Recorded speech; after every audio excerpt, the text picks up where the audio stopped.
Well, we're live, but we are. It seems like we're having some technical difficulties this morning.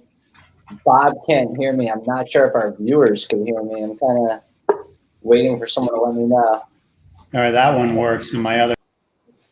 Mike, can you hear me? Yep. Yeah, now I can hear you. Okay, cool. All right, we're having some technical difficulties, but we're good. So we're live. Good morning, everybody. September 14th. Bob's looking tan. Must have had a weekend in the mountains, or it's the lighting. I can't really tell. Both. It's both. Okay. But yeah, futures are pointing higher. There's been all kinds of news this morning. I'd say the number one thing is that Oracle is going to be buying TikTok, assuming that deal gets approved. So that's obviously been something that several companies have been bidding for, and Oracle is popping on the news. Microsoft is down on the news, which I think presents a great buying opportunity. Microsoft right now is trading at 203. And if Yeah, you that has zero impact on them at all. Yeah, I think that's company is, I mean, obviously the public psyche might bring it down a little, but I'll probably be buying Microsoft today because I think that company deserves a high valuation with or without TikTok. So that's one thing. Dad, what are your thoughts on Microsoft? Yeah, I think Microsoft is back at the levels where it was right before the TikTok announcement to begin with. And all this has been is a distraction. And who knows if at the end of the day, this deal, gets done anyway. China could block it. I mean, who knows? So I agree with you. Gotcha. And then, yeah, there were some other big things this morning. It looks like NVDA is buying company ARM, which is another chip company, for $40 billion. Yeah, ARM is from UK, right? Yeah, the UK. Mm-hmm. So NVIDIA is up on that news. And then, Mike, we're obviously pumped about the fact that Merck is investing $1 billion in Seattle genetics. Yep. And they're surging on the news. They're up big. Long a lot of that. That was good to say. Yeah, so that's good. And then there's also been a lot of upgrades today. Apple got an upgrade. Zillow got an upgrade. And in addition to that, the other things that I think are moving the market a little bit is AstraZeneca resumed their vaccine trials. They had a slight pause, which I think was protocol, and people might I don't even want to say overreacted. Their stock didn't really go down. And then Pfizer came out and said that they'll probably have a vaccine ready by the end of the year, or really in October, but ready for distribution by the end of the year. So that's what's going on. I'd say normally all these things together, especially the vaccine stuff, you would think the futures would be way higher. So I'm kind of curious to see what's going to happen at the open here. Obviously, Friday, I was in Tennessee, but it seems like the market kind of went almost back to last week's lows. So just what are you guys looking at? Dad, talk about the way the market closed Friday and what you're thinking for this week. Yeah, I actually didn't think the market closed too badly on Friday. It felt like it wasn't a late Friday afternoon, and it was kind of almost setting up for a better week. The market was up almost double where it is now last night. I don't know what created the sell-off to bring it to this still pretty hefty level for an opening. I always think we're better off without a big up or down. So, we'll have to see how it looks in another half an hour. But I think the market's okay for a while. I think, we had the big sell-off in tech, and it feels to me like they don't want to do much more than that. Yeah, I thought it was encouraging that the market kind of bounced off the similar levels that it got down to when it had that big drop, where it's kind of holding at that same level. And yeah, it's going to definitely be an interesting week. Perhaps we get a major rally this week. I'm just looking at my watch list, and everything seems to be up this morning. Something that Mike and I were talking about yesterday that I feel like we should bring up on here. We always talk about DraftKings on this show. Yesterday, when I was watching the NFL, I kind of realized, I was just thinking back when I used to do the fantasy stuff. I never even used DraftKings. I always used FanDuel. And I started watching the NFL. I'm watching Sunday Night Football last night, seeing the FanDuel commercials again. And I'm like, that's the website I used to always use. And I actually really liked it way better than DraftKings. I have a buddy that works at FanDuel. Really? Yep. So from Indiana days. And FanDuel is that, what is it, Shutter Entertainment? I'm going to look right I don't know. Yeah, I do. I don't know what it is either. I'm going to tell you guys the symbol right now. It's more of a holding group, but yeah, Flutter Entertainment. I'll get the ticker right now. It's PDYPY. I'll pull it up here.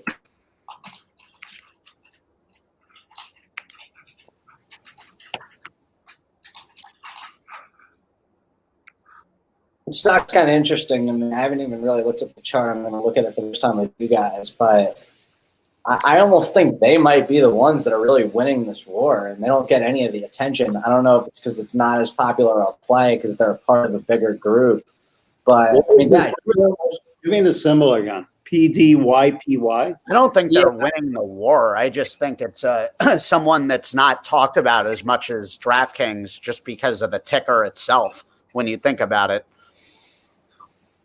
Well, the reason well, yeah. I mean, DraftKings is obviously like the popular stock right now. But anyone I know, and it's a short list of people that are into that whole world, they've always been using FanDuel. I used FanDuel yesterday. There you go. So it's tough to be too bullish on DraftKings. Has me locked out. I can't even log in. My account's been locked, and they literally never get in touch with me. It reminds me of Airbnb. They just go off the grid, and it's like, all right, cool. I'll find a competitor. This stock is another UK bookie that, the main thing is Paddy Power and Betfair. And last week we talked about the other stock that is big in Colorado. And, these are ADRs because the companies are not in the U.S. That's why the volume seems so bizarre when you look at the chart of PDYPY. So these UK bookies have, a big say in what's going on here because they have the years of experience. So what are your overall thoughts on this stock then? It looks similar to all the others. They've all moved together, really. And then another stock this week, Adobe, because they have their earnings, and you kind of assume they're going to crush their earnings when you look at what some of the other technology companies have been doing. This company has their hands on a lot of different businesses. They're big with graphics. They're big with web development. Our company uses Adobe. They've come down a lot from where they were, and if they, I don't know, I'm kind of curious to see what happens with this company on earnings, but this has been a great long-term stock, and they've definitely come down a lot since their highs along with the rest of the market, and it wouldn't shock me if they have a really, really good quarter.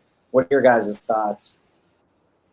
I think they're way more in the limelight now. They seem more of a with the times company the last couple of years with younger people using them. I feel like Adobe went through a stretch where they were kind of off the beaten path a bit with being relevant.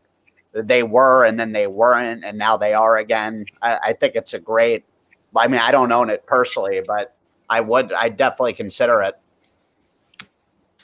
Yeah, when you look at the chart of Adobe, you could punch an NVDA and probably a half a dozen other names. The charts all look the same. I guess at least doubled since March, and then came off 15% or so. And we'll see if it's back off to the races. But all of these are the same. So I guess you just want to spread out your purchasing if you're going to do any of them.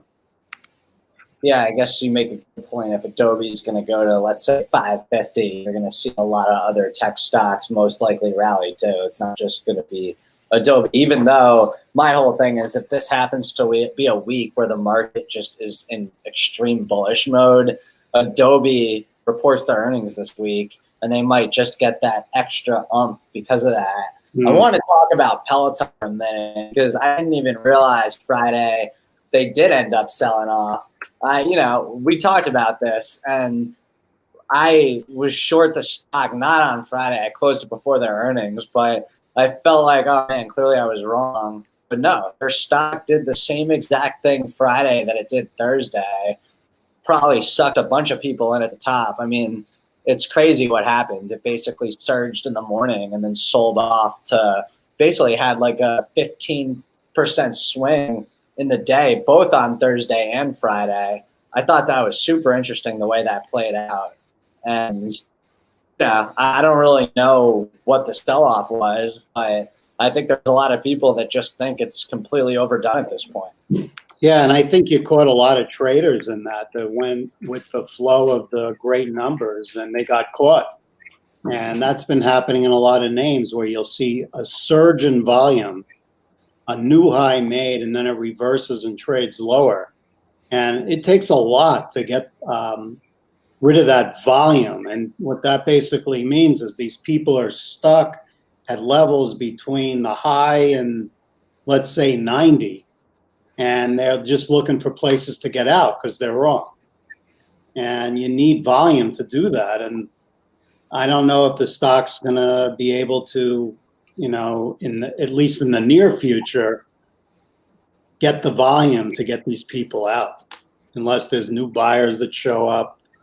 It's a classic, let's get in the stock and then you're stuck. I've seen that a lot. And a lot of these look like that now. I've definitely tried to alter the way I look at things, where if I'm in a stock that's moving the wrong way, I used to wait weeks, months for it to eventually work its way back. I don't think that's necessarily the best way to do it. If you try and catch a stock and you're wrong, I feel you're almost better off just getting out, or if you want a really long-term position, maybe you sell half of your position because you're wrong and wait. And you're much lower levels. Yeah, and if you're long term, then it's a completely different story. No person selling if you just caught the timing a little off. But short term, I mean, it's tough to justify not selling when A, you could take the losses against gains for taxes. B, holding on to a dead position just ties up your liquidity. I mean, I get the psychology behind it. I was playing that game months ago before I finally just had a heart-to-heart with myself, where it's like you got to put your ego aside here and randomly take losses on things that you were wrong on, or you're just shooting yourself in the foot long term with paying high taxes and tying up liquidity. So, and then BABA is the other thing that caught my radar this morning. They look like they're going to be investing $3 billion in Grab, which is another one of these ride-sharing / delivery e-wallet companies in Singapore. It's crazy how many of these companies there are. I don't. Mike, have you ever heard of that? Yeah, I've heard of that. BABA was invested in Groupon way back. Who cares? I have no idea. Let these companies cut us a check so we have some cash to be. No, Groupon was definitely, I think, one of the big investors was BABA. We'll have to go back and check that. But I think they were thinking the same thing with Groupon back in the day. Yeah, well, Grab seems like a way more relevant company. But yeah, you're right, Dad. In 2016, they acquired 33 million shares of Groupon, and it worked out to be a 5.6% stake. And it made them the fourth largest owner of Groupon. And Groupon's shares soared more than 40% that day. So yeah, I think at that time, that was when Groupon got involved with Order Up, and I think Baba's thinking was that was their way into the takeout business, but now they got Grab, so they still somehow. And a quick update on Bitcoin. Bitcoin's at 10,400, so not really much movement. It's good to see that it's at least holding those 10,000 levels. I'm not sure what's going to happen from here with Bitcoin, but Dad, you have an update on gold? Yeah, I think gold was doing well this morning. I didn't look at it recently, but it was up about $10. I'm more interested in what the dollar's doing. And the dollar today is down about 1/3%. It had a nice rally over the last week, probably partly because people were nervous about the equity markets around the world. So now that things look a little calmer today, the dollar goes back down.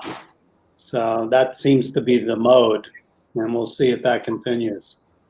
And a weak dollar is good for Bitcoin, gold, all that stuff, obviously. And then Penn on Friday, of course, had a flush out. It's no surprise. Anytime Penn gets some sort of upgrade and goes up massively in a day, it's like this reminds me of when Portnoy and Nardini came on Mad Money months ago, and the stock went up 16% a day, and that was made the highs for the next 3 months. I'm not saying that's going to be the case this time, but Penn was up 12 to 15% on Thursday. Friday, up 2% and immediately flushed out. It was down like 7% on the day. And, you know, that'll be an interesting stock to follow. I know we all trade around Penn like crazy, well off of its highs now. I think its highs were 65, 75-ish. And it's hard for me to look at Penn now until it goes down below 50. I just can't. I think it's just gone up way too much. Yeah, I'm not touching that till it falls back. I was out at 56, and I'm not getting back in. This might be one of these stocks that I'll miss, and it'll go to 200, but it's so far ahead of, you know, any kind of earnings. I just don't know what they're thinking at this point. All I gotta say is look out for the Penn betting app because but that's already been baked in. Like that, they keep talking about the chat. I still keep looking at I keep still looking at like the overall market cap of Penn, and then I think what Barstool is really doing long term, and I can't help but think Penn is still really, really undervalued. Short term, I don't know. Maybe you're right. Maybe it gets below 50 again. Long term, but isn't that's already like part of the speculation with Penn is Barstool Sports. They bought Barstool Sports. It's not like that's hidden. No, I just think that people continue to underestimate Barstool Sports and will until Barstool Sports is as big as they're eventually going to be. Like, you know, you got to assume that a lot of people that are looking at these types of stocks and look at Barstool Sports, they really look at Barstool Sports on the surface and don't necessarily see all the different growth things that they have underneath, whether it's alcohol companies, amateur sport leagues like boxing league, golf leagues. Like they're kind of at the forefront of so many different things. We talk about We'll see. I mean, from the stock point of view, you just keep day trading it because it's a good day trader, right?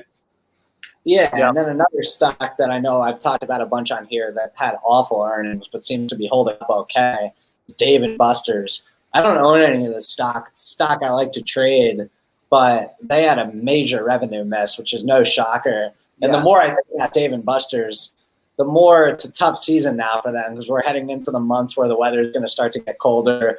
There's going to be fears of the virus again. People are probably going to go back into somewhat of a lockdown mode. I don't necessarily see their outlook improving at least over the fall and winter time. Maybe it starts to become a good trade again once you get into like the spring months. A trade that could be an interesting trade now, just as a swing, is, you know, like the Papa John's and Domino's of the world. Now that NFL is back, and now that we're getting into these colder months, where I really think that, you know, we're going to continue to hear news about resurgence of the virus. I saw Israel's going into lockdown mode again. Their entire Wingstop, I think, is the winner there. Wingstop, we talked about them a few months ago. They're set up, you know, barely really any dining. They're a takeout delivery model. wing hub. Yeah, I think I saw some report on them. Maybe it was on CNBC where the P ratio is like a tech company. Yeah, as it should be. I mean, when you think about where we're heading to with delivery and self-driving eventually, Wingstop is going to be a major winner. They're set up for the future. Doesn't bode well for chickens. Oh, well. Bodes well for Beyond Meat. How about Nicola? Let's talk about it. I was literally just going to bring it up. I finally got a chance to read the report. Such fascinating stuff. I mean, look, I have been tweeting for the last 3 months that I think this company is a scam. And I don't know what to believe of the report and what not to believe, but when you look at the way the CEO is reacting and when you look at what's in the report, I think there's something fishy going on here. I think GM might have just gotten sucked into a complete scam. I mean, Dad, I know you said that that report that came out, they're notorious for reporting very negative, almost fraudulent reports, but to that degree, I mean, you said that if we saw them do a report, really? That's all they do is they come out with reports on companies. They're backed by a hedge fund or more than one hedge fund, and their job is to come out with a report that is scathing so these hedge funds can make a ton of money shorting a stock. That's why they're called Hindenburg, like the disaster back in the early 1900s, and when the Hindenburg blew up. But let me ask you, how is it legal if they're just? It's legal if they could back it up, and if they're sued, where the SEC investigates and everything they find is real. Did you guys read the report? I read part of it. I mean, it's they're obviously out to get this company, and a lot of it could be real. And I mean, if even half of it's real, you can make the argument that Nikola will not even exist in years to come because it's a complete fake company.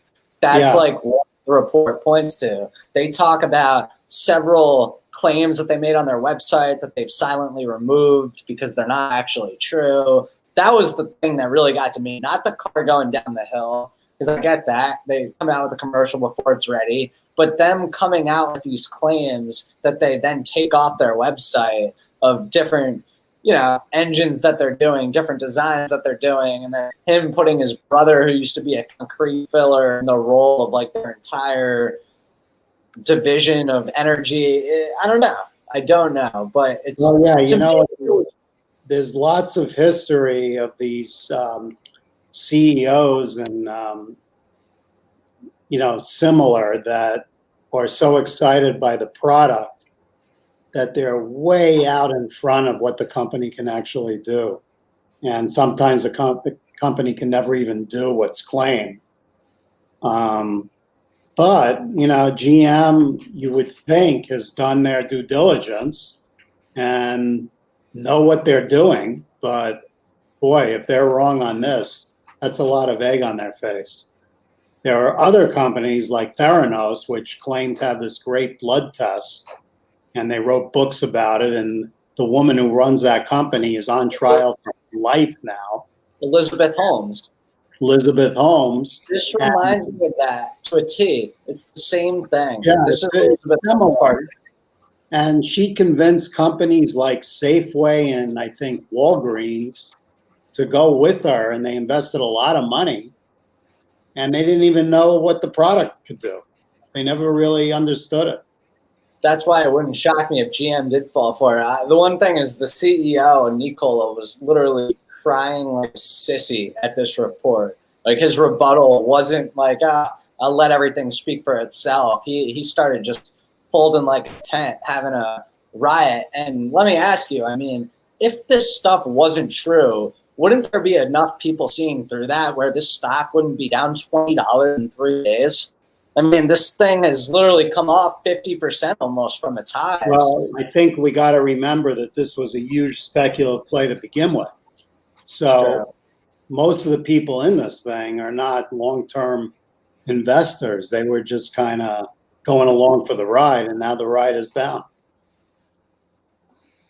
Ford's above 7. Let's see if that could Yeah, I hold. think all this stuff bodes kind of well for Ford, because if GM screwed up on this, there's Ford. I also saw that Ford was presenting at some almost like a technology conference this week. And I'm wondering if maybe that'll lead to some big upgrades or downgrades, depending on what they say. But I think that's on the 16th, where, they're doing a whole presentation. I'm wondering if that could really move the needle with them. Because to me, if they start getting upgrades and they start getting attention, I still think people are going to go nuts over the new Bronco. Like when they came out with the report that they were releasing the new Bronco and they released the pictures, which isn't fake. That's not like Nikola. That's going to happen. People want that Bronco like people want Teslas. And, Yeah, we'll have to see, And, Tesla's the other one. Obviously, everyone's going to be all over today to watch. It held up really well on Friday. And I feel more confident it's got some upside in it. We'll have to see. Well, they have the battery day this week, right? Yeah, people I think know there'll probably be something positive out of that. But it's going to be interesting to see if this stock can retake 400. And just completely go back to where it was, where it just I don't know that, because I think a lot of that move was the split. But it seems to have stopped going down more quickly than some of the other tech stocks. So it's kind of ahead of the game here. And what'd you make of Apple's upgrade this morning? Yeah, I think Apple came down enough. I think we'll have to see how it acts today. But at the end of the day, people are going to go back and say, well, of all the tech stocks, at least Apple, you could fall back on a reasonable PE ratio compared to everything else that's out there. And maybe they could recapture growth into 5G. And it doesn't feel like it has a lot of downside compared to the possibility of some of these others. So that's important to watch. Another stock I'm going to bring up here that's going to be interesting is Fastly, because if you guys remember, they ended up coming down a lot when people found out that a lot of their business was tied into TikTok. And I think it was a mixture of, not liking a company that has too much eggs in one basket. Twilio with Uber back in the day, a similar thing. But then the fears of TikTok being banned in the United States would obviously be terrible for Fastly. Seems like some of those concerns are alleviated now with the ORCL deal. Fastly's up over 6% pre-market. This is a company that, our company uses. This isn't a speculative play. They're real. They're doing a lot. And it'll be interesting to see what happens here, because I think they've been kind of dead money for a while because of this TikTok thing. And, it's kind of a wild chart. Reminds me a little bit of Fiverr, but even more wild, to be honest. Actually, way more wild. Can't even really compare the two at this point. What are your guys' thoughts? I think it's a good long-term stock. It's definitely come down enough where it doesn't seem too crazy to find an entry point around here. Yeah, I don't know. I'm just, I don't really follow it like you guys do. It looks like, again, a lot of these tech names, but it's got a nice big pop today off of this Oracle story, obviously. Yeah, and this is definitely a stock that is somewhat volatile in terms of the days where the NASDAQ was selling off hard. This stock was really flushing out, and days where there's pops in the market, this stock seems to get more umph than other ones. So whether you're playing it to the upside or the downside, it seems to just move a little bit more than the rest. Another stock that's just been quietly inching way higher is Uber. I'm not quite sure why. My guess is that the California thing just isn't going to happen, and there's enough people that know that where, when that gets announced, it'll even go up higher. It's also, they announced today that they're offering $500 million of senior notes that mature in 2028. This stock came down off their earnings. They reported the same day Zillow reported. When Zillow went up, Uber went down. and they're back way higher than they were before earnings. This will be an interesting stock to follow for sure. I'll pull up the chart here. You know, long term, I know during the pandemic, we were looking at Uber and we're like, you know, this is such an opportunity when you really think years out, this company probably is going to be the leader in ride sharing. Wouldn't be crazy to think that this stock doubles, triples, goes up 10 times from here in our lifetime, maybe even more. You know, what are your guys' thoughts on Uber? Yeah, I mean, you know, the way the world's rigged, it's obvious they're not going under. There's too much money behind them. So at the end of the day, might as well jump on it. But yeah, let's make some money here. Time to go crush Lodell. Oh, wow, already 9 o'clock. Cool. Well, felt like we covered the different plays of the day. And yeah, good luck to everyone today. We'll be monitoring the different plays that we said.